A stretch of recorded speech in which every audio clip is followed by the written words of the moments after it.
지난 시간에 이어서 같은 본문을 이제 두 주일째 저희가 읽고 있습니다. 오늘은 그 본문에서도 좀 뒷부분인 이제 11절부터 15절에 맞춰서 말씀을 좀 전하려고 합니다.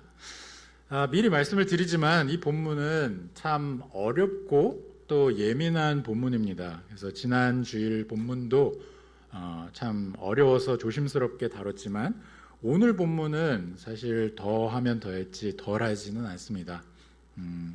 여러분들도 뭐 다른 교단에서의 조금 경험이 있으신 분들 아마 이제 교단마다 차이가 있다는 것을 좀 파악을 하셨을지도 모르겠어요. 교단마다 또는 목회자마다 신학자마다 이 본문에 대한 해석과 견해도 굉장히 분분하고요. 특히 요즘 같은 이 시대에는 좀 표적이 되기 쉽고 논란거리가 되기에 딱 좋은 그런 본문이 바로 오늘의 본문입니다. 왜냐하면 남녀의 구별된 그런 역할에 대해서 이야기를 하고 있기 때문이죠.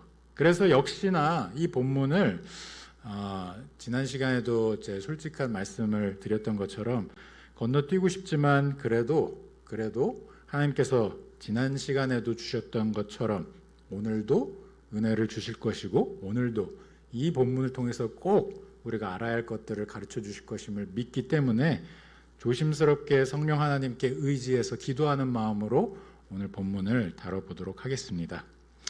이토록 위험한 본문인 만큼 본격적으로 다루기 전에 우리가 좀 유의할 점들을 몇 가지 좀 짚고 시작을 해보려고 합니다. 일단 첫 번째는요, 내 호불호를 따라서 이 진리를 취사 선택하지 말자는 겁니다. 성경을 뭐 열심히 읽으시는 분들 중에도 이 본문에 대해서 특히 이제 12절에 대해서 제가 이렇게 여쭤보면 이 바울이 지금 남자를 여자가 주관하는 것 또 여자가 가르치는 것을 허락하지 않는다 했는데 이에 대해서 어떻게 생각하십니까? 이렇게 물으면 목사님 사실 저 이 본문을 별로 좋아하지 않습니다. 뭐 이렇게 얘기하시는 경우도 있고요. 좀 젊은 세대 중에는 아예 이 본문을 그냥 나 몰라라 하는 분들도 있어요. 뭐 너무 어렵고 또 해석의 여지가 여러 가지가 있다 보니까 그냥 저는 관심 끊고 다른 본문을 열심히 읽겠습니다. 뭐 이런 분들도 있어요. 그래서 일단은 나의 어떤 내가 좋아하고 또는 좋아하지 않는다에 따라서 이 본문을 보지 말자는 겁니다. 하나님의 말씀이 내가 좋아서 하나님의 말씀이고 내가 싫어하기 때문에 아닌 것이 아니지 않습니까? 그 다음에 두 번째는 이 시대의 문화적인 어떤 렌즈를 끼고 있지 않았으면 좋겠다는 겁니다. 참 많은 경우에 우리가 이미 살고 있는 이 시대의 문화를 저희도 모르게 다 받아들이고 살아가는 부분들이 있습니다. 그래서 이 문화가 가르쳐주는 코드와 가치관을 어느 순간인가 들고 들어와서 하나님의 말씀도 해석하고 판단하는 그런 경향들이 없지 않아 있습니다. 그래서 오늘의 이 본문을 읽자마자 막 욱하시는 분들도 있으실 거예요. 막 화가 나고 아니 바울 선생 내가 그렇게 안 봤는데 정말 실망이야. 가부장적인 사회 그 옛날에 그것들을 들고 들어와서 지금 이런 거를 성경에 적다니 뭐 이렇게 생각하시는 분들 또는 아니 여성 인권에 대한 이건 너무나 심각한 침해 아닙니까? 그래서 읽으면서 막 분노를 터뜨리는 분들도 있을 수 있습니다. 그런데 그러한 모든 것들이 어쩌면 우리가 너무나 익숙해진 이 문화적인 어떤 코드를 갖고 하나님의 말씀을 읽고 있는 것은 아닌지 한번 점검을 했으면 좋겠다는 겁니다. 그 다음에 문화적인 코드로 이 말씀을 읽는 것도 문제지만 또 반대로 우리 교회에서는 또는 우리의 신앙 전통에서는 늘 이렇게 읽어왔기 때문에 저는 고민도 안 하고 그냥 똑같이 따라가려고 합니다. 이러지도 않았으면 좋겠습니다. 왜냐하면 말씀을 우리가 받을 때에는 성령께서 우리 마음을 치셔서 고민하게 하는 것들이 있습니다.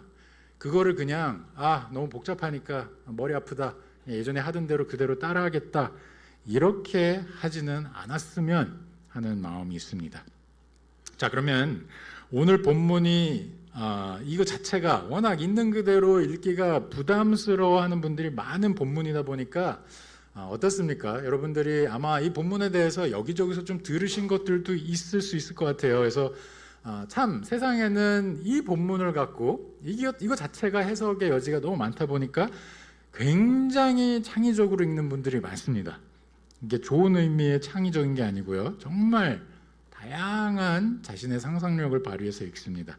예를 들면요, 바울이 본문에서 하고 있는 얘기는 그냥 당시에 어떤 에베소 교회에 국한된 얘기다.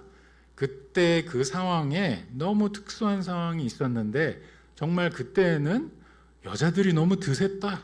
그래서 그 여자들을 좀 잠잠하게 다스리기 위해서 바울이 이런 얘기를 꺼낸 거다. 뭐 이런 식으로 선을 긋는 분들도 있습니다. 심지어는 이 부분은 바울이 어떤 하나님의 말씀을 전하는 게 아니라 그냥 본인의 개인적 사견을 나눈 구절들이다, 이렇게 주장한 분들도 있어요. 그래서 증거를 어디서 찾느냐? 바울이 갈라디아에서 했던 얘기. 유대인이나 헬라인이나 종이나 자유인이나 남자나 여자나 다 그리스도 안에서 하나다. 이게 사실이라면 오늘의 이런 본문은 있을 수 없다. 이거는 바울이 그냥 자신의 사견을 얘기한 거다, 이렇게 넘겨짓기도 합니다. 사랑하는 우리 성도 여러분, 하나님의 말씀이 온 교회를 향한 하나님의 진리라고 믿으시나요? 감사합니다. 일부는 너무 대답이 좀 너무 작았어요. 네, 그러니까 이게 정말 진리라고 믿으신다면, 정말 우리에게 주어진 이 66권의 이 하나님의 말씀이 진리라고 믿으신다면, 그리고 이 디모데전서를 적고 있는 바울 역시도 하나님의 진리를 우리에게 전달할 뿐이라는 것을 믿으신다면, 그러면 바울이 본인의 책임이 뭐겠어요? 하나님이 말씀하신 그대로 전달하는 것이겠죠. 자신의 어떤 사족을 붙여서 하는 것이 아니라, 그리고 이 바울을 통해서 성령께서 역사하신 게 맞다면, 그러면 그런 사족을 붙이게 하시지도 않았을 겁니다. 만약에요, 이게 하나님의 말씀이 아니라면, 그런 진리의 말씀이 아니라면 우리가 이런 고민을 굳이 할 필요도 없습니다. 제가 막 조심조심 이걸 다룰 필요도 없어요. 그냥 여러분들 그냥 읽으시면서 필 꽂히는 대로 그냥 보십시오, 그렇게 해석하십시오, 이렇게 하고 넘어가면 됩니다. 그런데 하나님께서 주신 메시지가 맞다면 우리가 이해하려고, 정확하게 이해하려고 노력해야 하지 않겠습니까? 그 진리가 그냥 뭐 적당히 뭐 그냥 대충 알아들으면 됐지, 이게 아닌 겁니다. 하나님께서 대충 알게 하시려면 이렇게 말씀으로 적어서 주시지도 않으셨어요. 하나님께서는 모든 주의 백성들이 하나님의 진리를 밝히 알기를 원하시기 때문에 오늘 이 시간 가운데 이 말씀을 나누게 하는 이유도 우리에게 그것을 깨닫기를 원하시는 마음이 있기 때문인 것입니다. 그런 의미에서 오늘 본문의 말씀을 같이 볼 수 있다는 것은 너무너무 귀하고 도전이 되는 일입니다. 그래서 짧은 시간이지만, 사실 이걸 제대로 보려면 너무너무 긴 시간이 필요한데 짧은 시간이지만 저랑 한번 같이 좀 씨름을 해봅시다. 네. 목소리가 좀 아쉬운데요. 네. 저희 좀 씨름 좀 해봅시다. 네, 감사합니다. 자, 그러면 11절부터 한번 보겠습니다. 자, 오늘은 진짜 성경을 이렇게 펴놓고 계속해서 여러분들이 찾아가면서 보셔야 합니다. 정확하게 이해를 하려면. 자, 11절 말씀. 여자는 일체 순종함으로 조용히 배우라. 자, 듣는데 벌써 기분이 언짢으신 분들 있으시죠? 자, 근데 여자는 배우라. 제일 앞과 제일 뒤만 끊었습니다. 여자는 배우라. 그런데 거기 배우라 앞에 조용히 배우라 하니까 사람들이 많이 오해를 합니다. 여자는 1절 입 다물고 배우세요, 이렇게 이해를 하는 경우가, 오해하는 경우가 적지 않이 있는 것 같아요. 하지만 당대의 시대 상황을 감안하지 못한 오해입니다. 당대의 시대 상황은 어떤 것이냐? 여자들이 배우는 것이 그렇게 일반적이지 않았던 시대라는 걸 우리가 먼저 기억을 해야 될 것 같아요. 그런 면에서 교회에서 여자들에게 배우라라는 얘기를 한다는 것, 하나님의 말씀을 배우십시오라는 얘기를 한다는 것은 무척이나 긍정적이고 고무적인 얘기인 겁니다. 일단 그것을 머리에 담아두시고, 그러면 조용히는 뭐냐? 조용히는 부정적인 의미의 그런 말이 아닙니다. 그래서 맥락을 좀 보셔야 되는데, 오늘 본문의 좀 앞부분을 가서 보시면 2장 2절에 크리스찬들에게 바울이 말하잖아요. 모든 경건과 단정함으로 고요하고 평안한 생활을 하라. 여기 고요하고, 이 같은 얘기입니다. 조용하게, 고요하고. 요즘의 코드로 우리가 읽으면 뭐 누가 감히 나한테 조용히 하라고 해, 뭐 이렇게 생각을 하실 수 있겠지만, 당시에는 조용히 순종하면서 배우는 게 가르치는 자들에 대한 존중의 의미였던 겁니다. 그리고 배우는 자의 너무나도 마땅한 자세였기 때문에 그런 맥락에서 이해를 하시는 게 자연스럽습니다.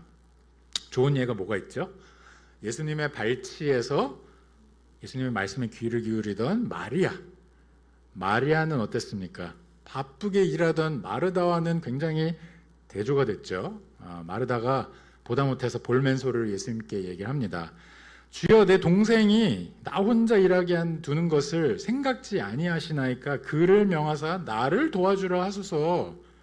저 철없는 마리아 지금 같이 일해야 되는데 왜 저러고 있습니까? 이랬죠. 그런데 이때 예수님께서 하셨던 말씀을 기억하세요? 누가복음 10장에 있는 말씀인데요. 마리아는 이 좋은 편을 택하였다, 이렇게 말씀하세요. 이 좋은 편을 택하였으니 빼앗기지 아니하리라. 그러니까 지금 발치에 앉아서 조용히 순종함으로 예수님의 말씀을 청종하는 일, 이거는 눈코 뜰 새 없이 바쁘게 사는 우리 시대, 이 시대 우리에게 너무너무 필요한 그런 자세인 것입니다. 마르다와 비교가 되기도 하지만 사실 우리와 그대로 비교가 됩니다. 우리는 어떻습니까? 자꾸 시대가 요구하는 것들을 듣기에 바쁘죠. 그래서 뭔가 시대가 얘기하는 거를 따라가지 않으면 뒤처질 것 같은 불안감에 시달립니다. 그래서 여기서 말하는 일체 순종함으로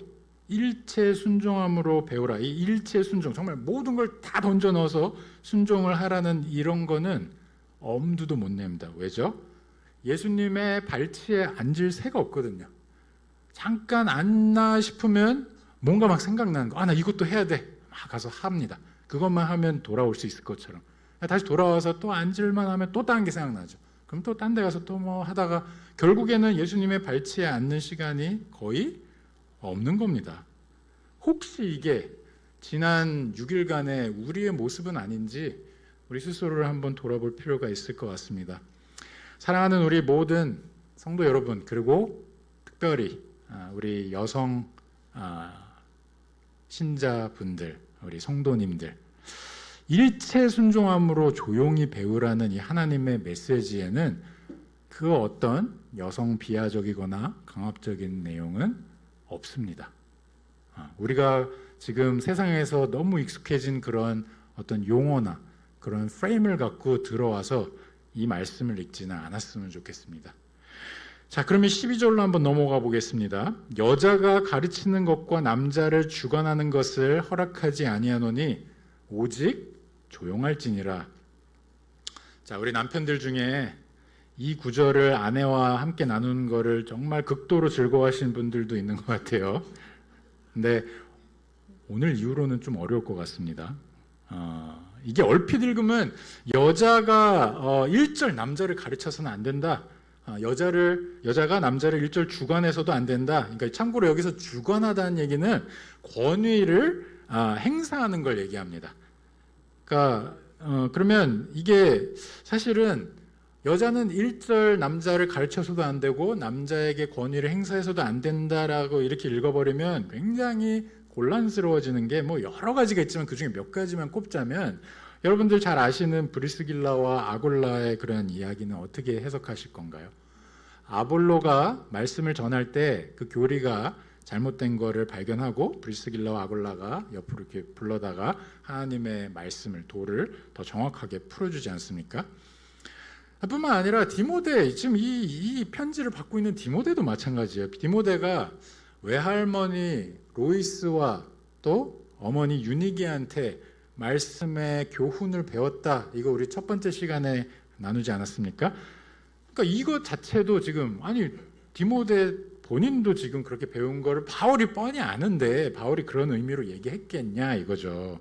그러면 어떻게 우리가 이걸 이해할까요? 그래서 중요한 게 맥락, 또 맥락입니다. 지난 시간에도 제가 언급했지만 바울은 지금 교회의 공예배라는 세팅을 전제로 지금 이야기를 하고 있습니다. 그러니까 2장 전체가 지금 다 교회의 공예배 상황 가운데서 이루어져야 할 것들을 이야기하고 있는 거예요. 그래서 이게 키입니다. 요 맥락을 먼저 파악하는 게 열쇠라고요. 앞에서 여자들에게 단정한 옷을 입고 소박함과 정절로 자기를 단장하고 따은 머리나 금, 진주, 값진 옷으로 하지 말라. 이것도 교회의 공예배를 염두에 둔 것이고요.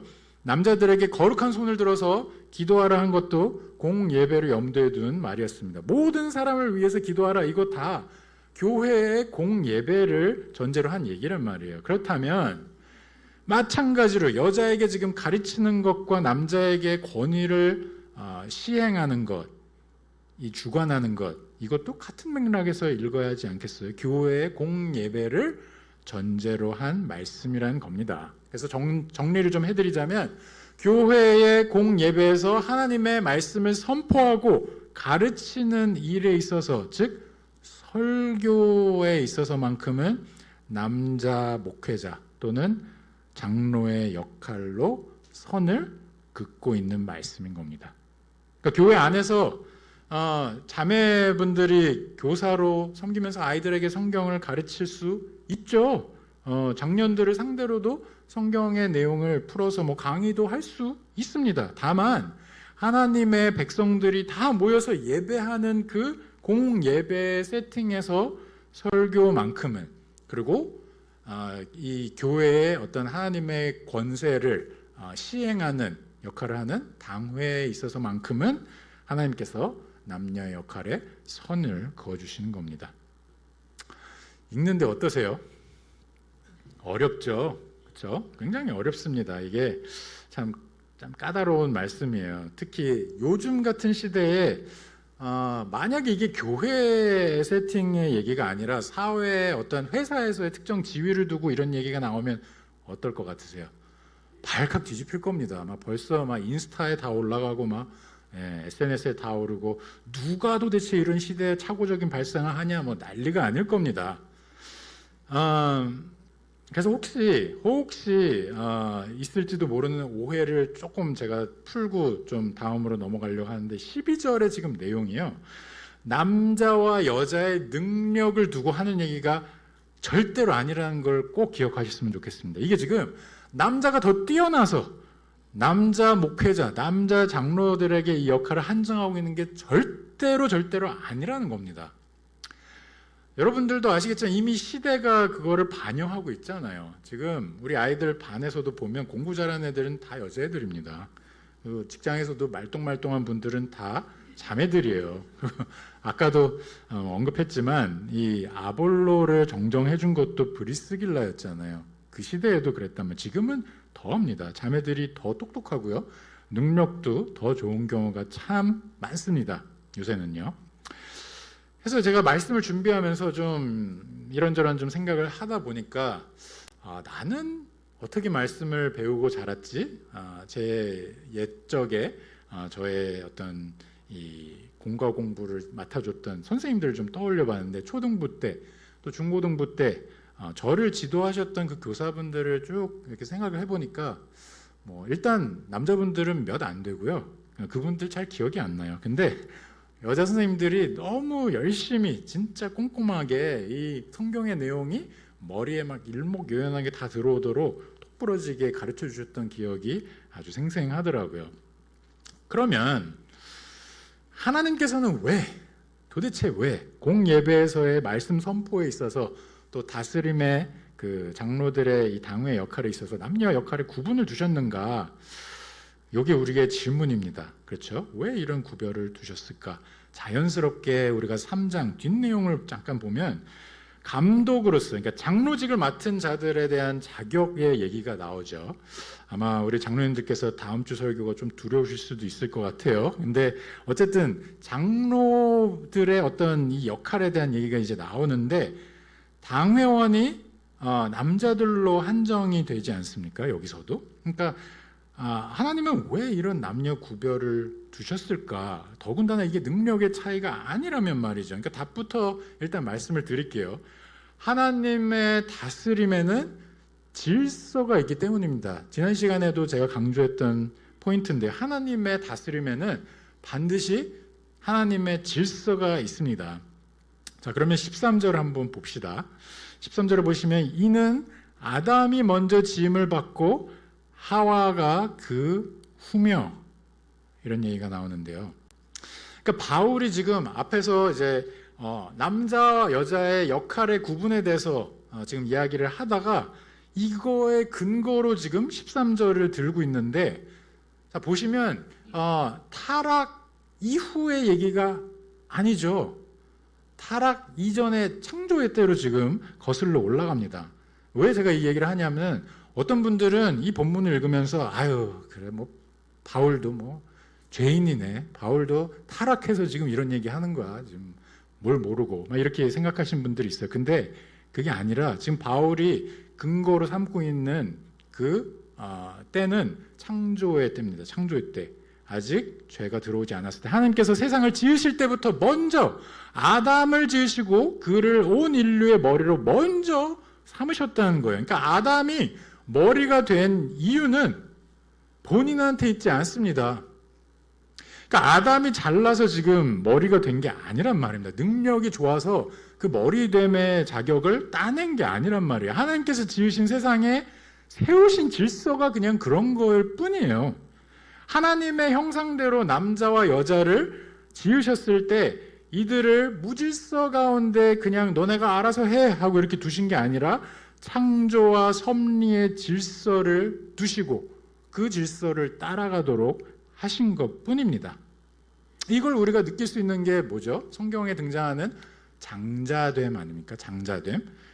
장자됨이 무슨 뭐 능력의 증명입니까? 먼저 태어난 게 무슨 뭐 능력이에요? 아니잖아요. 뭘 잘했기 때문이 아니라 그냥 장자로 태어났기 때문에, 그 질서 가운데 내가 첫째로 태어났기 때문에 아버지의 축복도 받고요, 가족의 대표가 되는 것 아니겠어요?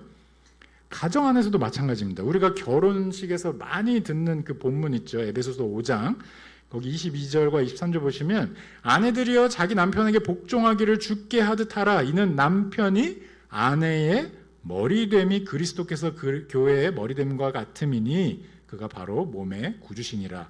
자, 여기도 마찬가지죠. 남편이 뭘 잘해서 능력으로 아내의 머리가 되는 게 아니란 말입니다. 단지 이게 하나님께서 창조의 때부터 세우신 질서인 것 뿐이에요. 그래서 각 가정들에서 남편들이 영적인 권위자로 우뚝 서줘야 하는 겁니다.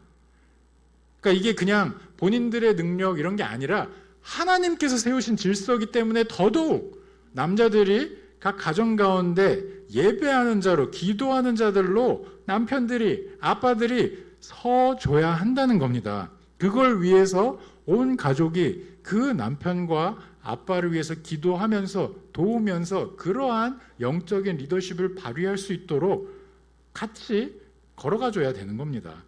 그리스도께서 교회를 위해 자신을 내어주신 것처럼 이 남편은 아내를 지극히 사랑하고 영적으로 지켜줘야 하는 겁니다.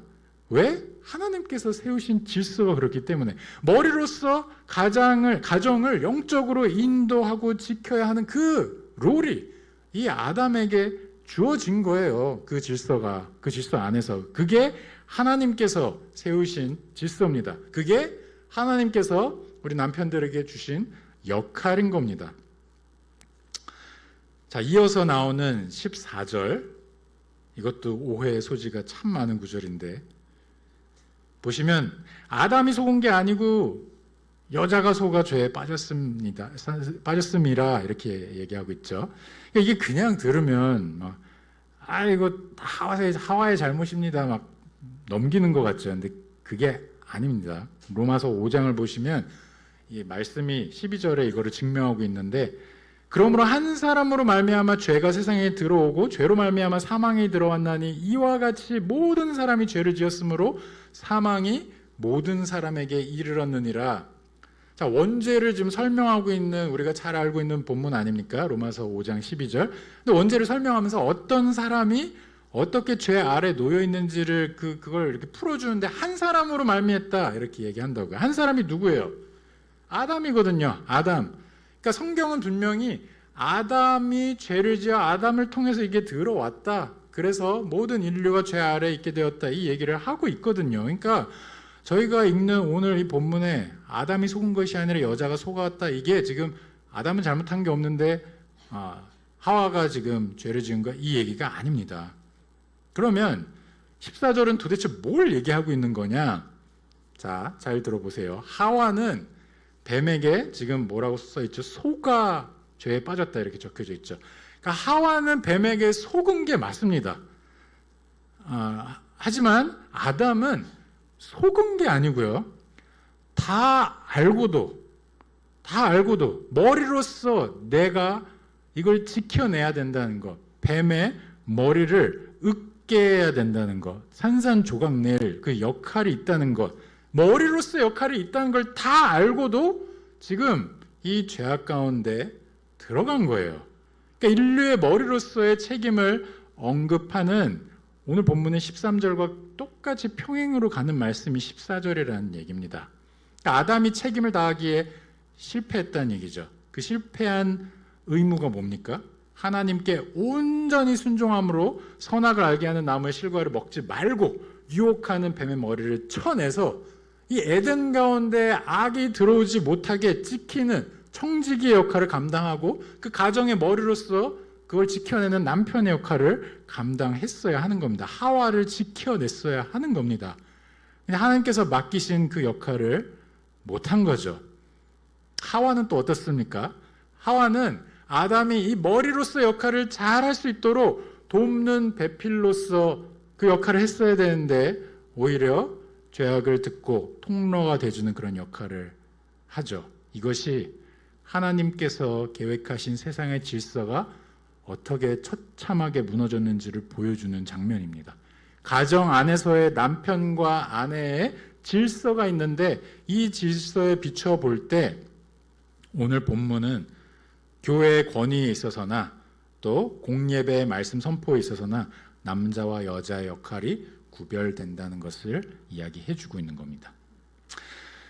자, 그런데 안타까운 것은요, 아담이 죄를 범한 이후로 하나님의 질서가 편만하게 세상에 있어야 하는데, 그런데 죄 아래서 갈수록 세상이 무질서해집니다. 그렇죠? 무질서함의 극치를 달린다는 게 참 안타깝습니다. 교회 가운데서도 그런 무질서함이 점점 많아지고 있고요. 가정 가운데에도 그냥 귀에 걸면 귀걸이, 코에 걸면 코걸이식으로 남녀의 역할들을 하나님의 질서와는 무관하게 이해하고 시행하는 일들이 너무너무 많습니다. 그러다 보니까 분명 태초에 하나님께서 지으실 때는 세상이 보시기에 심히 좋았는데 그 세상의 모습은 온데간데 없습니다. 더 이상 남편들이 영적인 머리로 세워지지도 그 역할을 감당하지도 못하고 돕는 배필들도 하나님의 질서를 무시하고 남편 대신 영적인 머리의 역할을 자처하고 나서는 일들이 일반화되고 있는 게 현실입니다. 심지어 하나님의 백성들의 모임인 교회 안에서도 이러한 질서에 대해서 너무너무 무감각한 일들이 많은 것을 우리가 봅니다. 그래서 제가 곰곰이 생각을 해봤는데 이 말씀을 이제 부임한 지 한 달밖에 안 되는데 왜 이 말씀을 나누게 하시는가? 근데 이 말씀을 읽게 하시는 데에는 하나님의 질서에 있어서 우리 개개인이 그리고 각 가정이 그리고 온 교회가 정말 진지하게 고민할 게 있다는 것을 알려주신 것 같습니다. 정말 만약에 그 질서가 무너져 있다면 조금이라도 더 늦기 전에 하나님 앞에 회개하면서 우리는 나아가야 합니다. 그 가운데 하나님의 질서를 분명히 회복시켜 주실 거라는 그 뜻이 있기 때문에, 그러한 하나님의 마음이 있기 때문에 오늘 우리에게 이 말씀을 주시는 거라고 믿습니다. 사랑하는 우리 성도 여러분, 그래서 너무너무 큰 위안을 주는 게 오늘 본문의 마지막 절입니다. 15절 한번 함께 보시면요. 그러나 여자들이 만일 정숙함으로써 믿음과 사랑과 거룩함에 거하면 그의 해산함으로 구원을 얻으리라. 자, 읽는데 벌써 뒷부분이 불편하죠. 얼핏 보면 무슨 여자들은 자녀를 낳으면 이 무질서에 대한 해답을 찾을 수 있는 양, 뭐 그렇게 읽히기도 합니다. 그런데 그런 의미가 아니고요. 이거는 지금 여자의 후손으로 올 두 번째 아담에 대한 얘기입니다. 처참하게 실패한 남편으로서 실패하고 아버지로서 실패한 아담의 뒤를 이어올 마지막 아담에 대한 얘기란 말이에요. 죄 아래에 첫 번째 아담 이후로 온 세상이 신음하고 있었는데 마지막 아담이 오셔서 회복시키실 것이라는 메시지입니다. 이게 참 놀라운 게 이 메시지가 언제 주어지는지 아세요? 이 메시지가 그렇죠. 역시 말씀을 열심히 읽는 분들이 많으시군요. 창세기 3장 말씀하셨으니까 한번 앞으로 가서 보겠습니다. 창세기 3장 15절을 한번 같이 보실게요. 창세기 3장 15절 여러분들 잘 알고 계신 말씀인데 우리가 흔히 기억하기로는 아담과 하와가 죄를 지은 이후 그 이후에 이 뱀을 향한 하나님의 심판의 말씀으로 보통 이해를 하고 있죠. 내가 너로 여자와 원수가 되게 하고, 뱀을 향한 말씀입니다. 사단을 향한 말씀이죠. 내 후손도 여자의 후손과 원수가 되게 하리니 여자의 후손은 내 머리를 상하게 할 것이요 너는 그의 발꿈치를 상하게 할 것이니라. 아멘. 그러니까 지금 무슨 얘기를 하고 있죠? 여자의 후손으로 오시는 예수님께서 아담이 지키기에 아주 처참하게 실패한 그 일을 완성하신다는 메시지입니다. 이게 무슨 일이냐? 뱀 또는 사단으로 이렇게 칭하는 이 존재, 이 악의 존재를 그 머리를 상하게 하는, 완전히 산산조각 내버리는 하나님의 승리의 역사가 있을 것이란 말씀이에요. 그런데 그게 어떤 상황 가운데 벌어지는지 한번 보세요. 여자의 후손의 발꿈치가 상하게 되는 사건을 통해서 이 후손이 그 일을 이루신대요. 이 후손의 발꿈치가 상하게 된 그 사건이 바로 예수 그리스도의 십자가인 겁니다. 그곳에서 우리의 죄를 대신 짊어지신 분이 예수님이시고요. 어린 양처럼 도수장에 끌려가시는 그 상황 가운데서 곤욕을 당해서 괴로우신 상황 가운데서 입을 열지 아니하시고 오직 아버지께만 순종하신 분이 바로 예수님이세요. 멸시를 받아서 버림받은 바 된 그곳, 바로 십자가의 그곳에서 우리에게 구원을 주신 분이 바로 예수 그리스도신 겁니다. 그 자리가, 그 십자가의 자리가 뱀이 완전히 패배해버리는, 악이 완전히 패배해버리는 최후의 승리의 자리가 되었다는 것이 오늘 본문이 우리들에게 가르쳐주고 있는 놀라운 사실입니다. 사랑하는 우리 성도 여러분, 오직 이 예수 그리스도께 우리의 구원이 있습니다. 오직 이 예수 안에서 깨어진 가정의 질서가 회복될 수 있습니다. 오직 이 예수 그리스도 안에서 무질서한 교회가 답을 찾을 수 있습니다. 오직 이 예수 그리스도 안에서 무너져버린 아담의 아담다운 역할, 즉 남편으로서, 아빠로서, 또 남자로서의 영적인 리더십, 머리됨이, 그리고 하와의 하와다운 역할, 즉 아내로서, 엄마로서, 여자로서, 돕는 배필로서의 그 영광스럽게 아름다운 그 모습이 예수 그리스도 안에 있을 때야만 비로소 빛을 발할 수 있습니다. 이 사실을 우리가 믿어야 하는 것입니다. 하나님께서 오늘 이 말씀을 통해서 정말 우리 눈에는 지금 채다 보이지 않지만 우리 눈에는 정말 나의 삶에도 정말 깨져 있는 질서들이 너무너무 많습니다. 이 세상 가운데도 너무너무 무질서한 모습들이 많아요.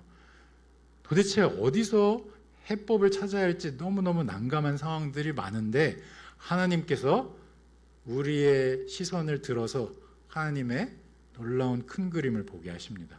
하나님께서 그 창조의 때 아담이 넘어졌을 때부터 약속하신 그 역사를 지금 우리가 살아가는 이 시대 가운데도 이루고 계시다는 거예요. 이미 예수 그리스도께서 십자가를 지셨기 때문에, 이미 예수님께서 부활하셔서 우리에게 최종 승리를 주셨기 때문에, 이미 예수님께서 지금 이 시간에 우리의 삶이 하나님의 그 역사가 이루어지는 그 공간과 시간이 되게 해달라고 우리를 위해서 중보하고 계시기 때문입니다.